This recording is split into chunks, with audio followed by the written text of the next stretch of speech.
That's for you easy to say as a man. Most women don't agree with that. This is simply not established. You would give examples of extreme cases, like a woman would want to rather live with a celebrity and share him with numerous other women than live alone with some random man. That's also that's an extreme example. It is simply untrue. A woman would not eventually be happier living with a celebrity just because he's a celebrity and she has to share him with 3 other women. The thing is also, this is an example of deviance. This is not a normal example. You know what I as a man, for example, of course I know, but that's not a permanent life. Why are there groupies if they don't like? That's deviance. That's deviance. I would also like to. Deviance. Oh wow. It is unanimous in psychology. Both agree that punishments have to exist. They're a necessary evil. No, I don't think so. Then where are we going to put the rapists? Corrective behavior. All those Muslim immigrant rapists, where are you going to put them? Corrective behavior. Where? They don't want correct them. Corrective facilities. We should. I don't think that a Muslim who is caught raping somebody in the West, in Germany or in America, should be put onto a board or whatever it is and lashed 100 times. That is absolutely horrible. That is absolutely completely bigger than the crime that has been committed. That is inhuman. Talked for 5 minutes, 6 minutes, 7 minutes, and I haven't interrupted you. Whenever I begin to talk, you are throwing in so many things. It is ridiculous. We're not getting anywhere because I cannot put a single thought out there without you interrupting me, and I have to listen to you talk for 7, 8 minutes. You want to put a timer? You want to put a timer? We can put a timer. 5-minute allocation. We can leave that to a debate. It was very clear. Before I can make them, you interrupt my arguments before I can complete them. Let me finish the argument. I am the guy. Let me finish an argument and then respond. Isn't that what rational discourse is about?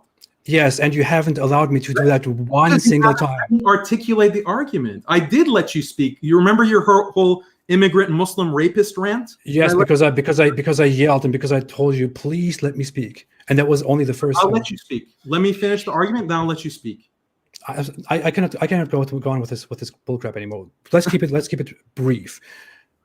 You are not making a point by bringing up lengthy references to some papers that no one will be able to look up when we have a consensus that disagrees with you. I try to bring evidence for my points. Unlike you, I don't just hand wave and say, oh, it doesn't make sense. I actually bring evidence and step-by-step argumentation. That's the difference between the way I argue and the way that you rant. It doesn't support the point at all. Number one, no. Why is it Daniel, I want to go on as we agreed because I want to.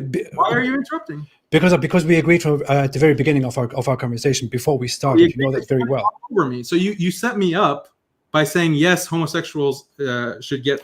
It is ridiculously stupid. It is scientifically agreed. Don't let me explain fully. You interrupt me in the middle of the argument. You interrupt me all the time, Daniel. I could just mute you here. I don't do that. You interrupt me all the time. We agreed before our chat that we will have very simple, short questions and short answers. Your questions go into a whole propaganda of what is scientifically. Peer-reviewed research is propaganda? I will mute you for a second. I'm sorry. You are presenting a study. I have muted you, yes. Just for a second to say something. You are but we went into a great conversation on the history and logic of slavery, whereas I completely agree that slavery is an essential part of human history. For example, you would think that I will come with one of these typical imbecile objections and will think, oh, slavery is evil. How dare people enslave people in history? How dare the Confederates do this and Muhammad do this and do that? No, I don't think like that at all. I think that slavery is completely historically, logically justified. But modern Muslim apologetics get so pathetic that they try to downplay the seriousness of Islamic slavery. They explain how different conditions were there. Islamic slavery was different. Slaves were treated well, but they can just shut up right away. A slave is a slave, an inferior, a tool, an object, a property that you use for help. There is no justification, no excuse to this at all. I think that slavery is completely, historically, logically justified. How is that a simple question? You would have to think. No, it's simple. Happier. The West having all the resources, or 90% of the wealth of the world in the hands of the West, and everyone else having to deal with the scraps and the crumbs of the West. Is that a happier world, or a world where everything is distributed equally over all countries for all people? Which one's a happier world? I don't know. Maybe it would be. Oh, okay. I don't know. Maybe it would be if the West distributes everything equally to the rest of the world. Maybe it would be if the West dominates and the others just follow suit. I just don't domination can lead to a better, happier result. I thought you were utilitarian. No, that's not what I mean by that. What I mean, I don't understand what that has to do with our discussion, with our point. It's okay. Don't worry about it. These people become extremely impatient, extremely aggressive, extremely dangerous when it comes to sexuality. These people resort to things like talking about sex with animals, for example, which is a commonly known, very common talk in Muslim culture, where you can talk about having sex with a donkey, or having sex with a camel, or having sex with a cow, for example.